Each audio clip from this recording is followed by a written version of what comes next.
$30 trillion.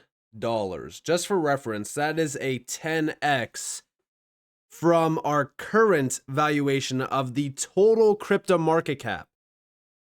$30 trillion. That's the amount of money that they are expecting. And when I say they, I mean Security Token Markets CEO, Herwig Konings. Real world asset tokenization could go from $250 billion today to $30 trillion in 2030. Ladies and gentlemen, I think that's very clear here that this space is getting close to the exponential age of growth, adoption, and ultimately upside potential. And the best part is that we are extremely early. Now, in this video, I want to talk a lot about what we should be focused on, especially when it does pertain to, XRP HBAR Algo and a few additional players in this space as well. So welcome to the channel, everyone. My name is Nick. For those that are new to the channel, hopefully by the end of this video, you do become a subscriber. So $30 trillion sounds great on paper. Let's just be honest here. But the big thing that I'm actually looking at is how much larger the tokenization space will become, because we got to think about it, right? It's 1-to-1. If you tokenize $1 of value on chain, it's $1. $30 trillion is absolutely nothing.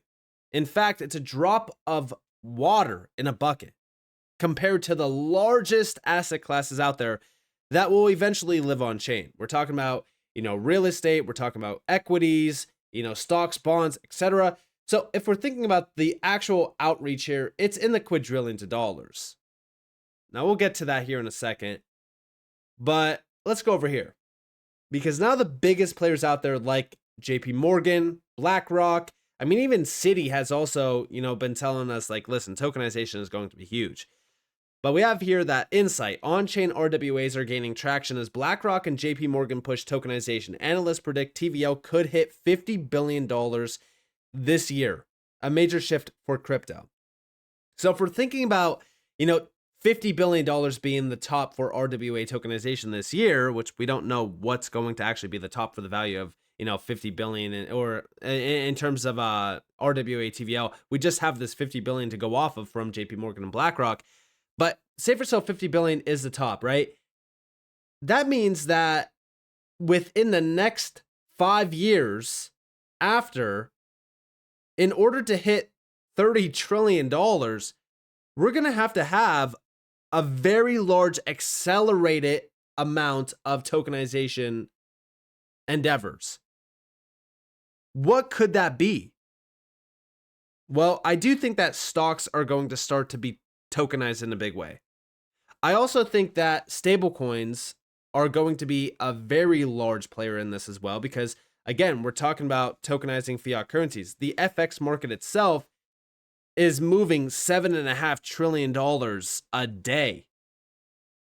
Tokenizing fiat currencies is one of the largest things to really kind of look at. But again, this really kind of just puts it into perspective on how much will be tokenized in a very short amount of time, which will severely affect this space in a positive way. Now, mind you, let's go back to that 30 trillion. That's a very small amount.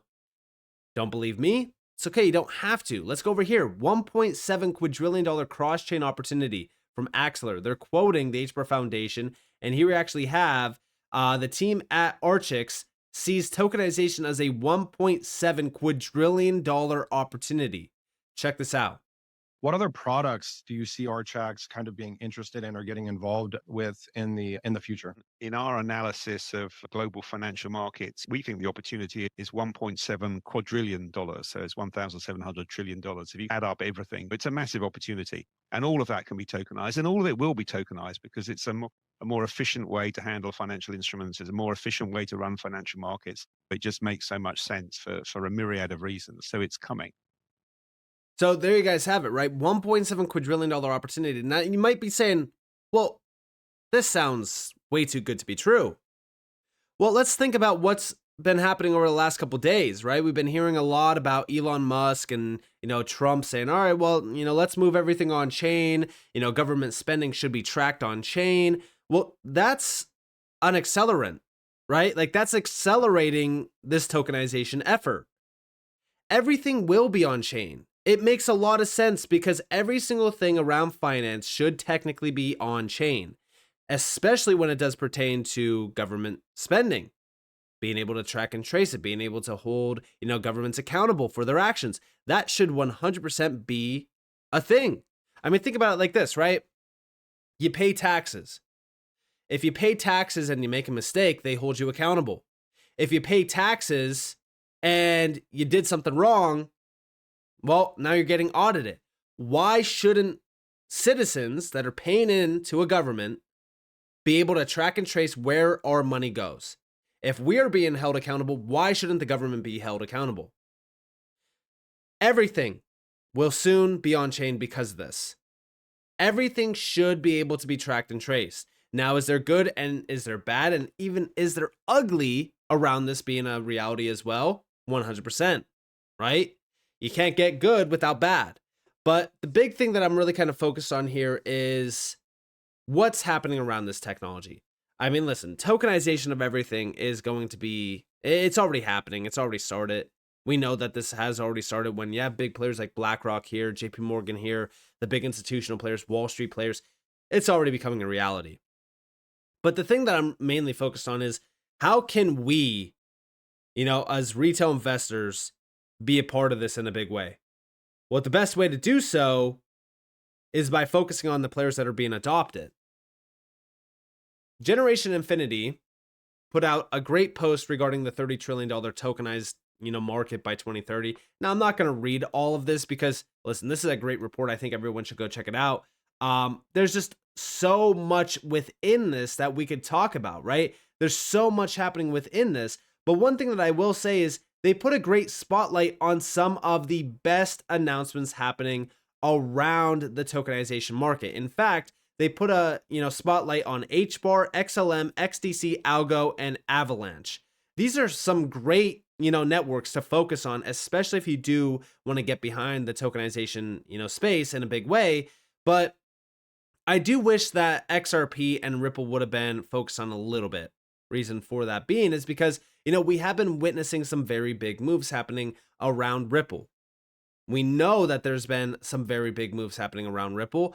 But yeah, I do think that Hedera definitely has to be focused on here. But all of these networks also have something in, common. Maybe not all of them, but most of them. And that is Archix, right? Which is predicting $1.7 quadrillion. If we go over here, big shout to Tokenizer, we have Archix is growing to be one of the biggest names in institutional tokenization. They've directly worked with XDC, XRP, Algo, HBAR on tokenization. This isn't your usual crypto RWAs though. These are funds from BlackRock, State Street, Fidelity. This is what true scaled financial adoption of DLT should look like. There's a reason that Archix has selected these DLTs to begin tokenization of the world's biggest asset management funds. These are the same DLTs that we regularly discuss. Same with on this channel, right? The same ones that central banks mention, the same ones collaborating with Fortune 500s, the same ones with government level ties. What's to come with institutional RWAs will look obvious in a few years, which I've always said, it just makes sense. It's a no-brainer move. They've literally told us what and where the foundation for the future of financial markets will be. And of course, it's enterprise-grade DLT. And that's why when we look at some of these networks, right, like we have to put a spotlight on HBAR. We have to put a spotlight on XRP. We have to put a spotlight on Algorand, XDC, XLM. I mean, all of these networks that we talk about, we've already been witnessing some of the biggest moves happening around them. And it's crazy because I say this quite often on this channel, and it's mainly because I want you guys to understand how different this space technically is today than in previous cycles. A lot of these announcements that we are now seeing would have skyrocketed the value of some of these assets, 5, 10x. I mean, when you have BlackRock here, when you have State Street here, when you have these big players here saying like, hey, we're going to tokenize on this network, or, oh, we're already starting to tokenize on this network, and the price moves maybe like, what, 20, 50%? It's so crazy because you could tell that retail isn't here in a large way. I mean, don't get me wrong, retail is here. They're gambling on meme coins. They're not actually focused on the big, the big target, which this is the big target. I mean, $1.7 quadrillion by 2030. You already see some of these networks being tapped in. I mean, if you look at Zonix, right? Like Zonix is a big player. They're working with the XRP ledger. I think that they're working with a few other players as well. I think Algorand might be tied to them. But Zonix is a player that's also tied back to Hedera. But what's crazy is like you look at these players and like they only have 2,000 followers.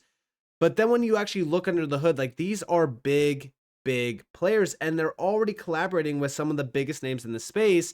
Like, for example, like the Linux Foundation's Decentralized Trust, which did partner up with Hedera. They're already having discussions with leaders from JP Morgan, IBM, Accenture, Solana, Layer Zero, Chainlink Labs, Swift, Polygon, Citi, and more. So you have a mix of players from this space, but then also players from like the TradFi space that are the biggest names out there. JP Morgan, Citi, like you name these names, people know about them, right? Swift, the largest financial network in the world, having discussions with Web3 players. Because you could see what's going on here, right? Like you could see how everything is changing. Everything's becoming a reality. I just want you guys to understand what's going on here. And even Scintilla, right? Like Scintilla is driving enterprise tokenization with Hedera. This used to be Toko from DLA Piper. So they collaborated with Hedera to transform how enterprises approach tokenization. And you might say, all right, well, this is great for Hedera. They also partnered up with Algorand. They partnered up with Polygon as well. I don't know if they partnered up with Solana, but I know that they partnered up with Polygon as well. So yeah, Polygon, Algorand, and Hedera. And it's very similar to what we recently, witnessed with Australia, right? With their stablecoin AUDD, right? They were launching it on the Hedera network, but they also tested with the XRP ledger and also have some use cases targeted with XDC. We're starting to see a much bigger picture being created here for us, where we're starting to see the revolution of tokenization hitting this space in a big way, and you see a few of the select players being tapped in. For example, Copper, right? Their CEO talked about the vast potential of tokenized, markets and, assets in general. Check out this video clip. It's about 1 minute and 21 seconds long, and I will talk about why I wanted to bring this clip up. Like, I love volatile markets because they provide opportunities to put on positions, take off positions, trade with clients, trade with counterparties. Yeah. What is really unhedgeable and really difficult is those singularities. The unhedgeable risk are fraud, regulation changes, instantaneous moves from 100 to 0. And so I think as people recognize that, and I think these lessons have been learned a few times over the last few years in the crypto space, have been learned many times over hundreds of years in the traditional finance space. I think that there's a growing awareness that rules matter. Regulations do matter. Sensible regulation does matter because it gives people confidence that the participants in this space aren't going to run off with all the money and take 100 to 0, right? And so to me, the biggest draw for traditional finance comes when there is this framework that looks very similar to what they're used to. And that's, I think, what people, this institutionalization of the asset class is maybe against the ethos of the original DeFi type projects, but I think they can coexist, right? Bring the institutions in along with a little bit of decentralization. Now, again, this is Copper talking about what's happening with tokenization and how bullish this is. And remember that Copper integrated with Hedera, but it's not just Hedera, right? We also have all of these big players tapped in for DeFi, which you have Avalanche here. You have, Flare, Ethereum, Polygon, Sui, so many big players. You also have custody, right? Like, look at all the, custody players here tapped in. Digital assets as well. Like, there is so many integrations with these names. And as we really start to focus on the multi-chain future, it's becoming a focus. And I think everyone should pay attention to that space. But the number one thing that I'm really looking at is the connections. Archix is a huge one. when you look at Archix, when you look at some of these names, there's a few players that constantly get brought up. XDC, XRP, XLM, ALGO, HBAR, just to name 5. There's a few other ones as well, obviously, but these are the ones that we should, as retail investors, look into, do research, understand them fully, because I think that this is where the largest wealth creation will come from, is tokenization of everything. One-to-one on-chain, 24/7, 365 trading, quadrillions of dollars. So with that being said, I hope that you guys enjoyed this video. If you guys definitely leave a like, subscribe, set notifications on because more free content. You guys are more than welcome to follow me on Twitter and join the free Discord in the description below. And with that being said, guys, it's been Nick. Thanks for watching. Peace out.